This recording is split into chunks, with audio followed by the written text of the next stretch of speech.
प्रशांत कोरटकरचा जेलमधील मुक्काम हा पुन्हा आता वाढलाय। प्रशांत कोरटकरच्या जामीन अर्जावर 7 एप्रिल रोजी सुनावणी या ठिकाणी होणार आहे। त्यामुळे प्रशांत कोरटकरच्या जामीन अर्जावरील सुनावणी आता पुढे गेली आहे। प्रशांत कोरटकरचा त्यामुळे आता जेलमधील मुक्काम मात्र आता पुन्हा वाढला।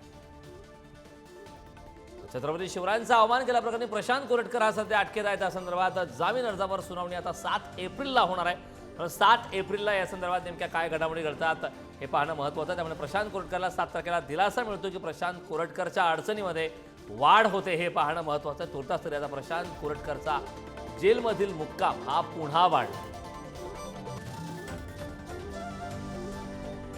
इंद्रजित सावंत यांना या संदर्भात धमकी दिल्याप्रकरणी प्रशांत कोरटकर आणि शिवरायांचा अवमान केल्याप्रकरणी त्यांना ताब्यात घेण्यात आले। या संदर्भात ताजे अपडेट देण्यासाठी आपले प्रतिनिधी कोल्हापूरहून शेखर पाटील आपल्यासोबत जोडलेत। शेखर, प्रशांत कोरटकरचा जेलमधील मुक्काम आणखीन वाढलाय, काय सांगशील सविस्तर? करण अगदी बरोबर आहे।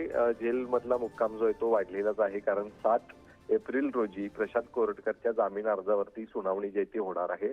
प्रशांत कोरटकरच्या वकिलांनी कालच कोल्हापूर कोर्टामध्ये जामिनासाठी अर्ज दाखल केला होता।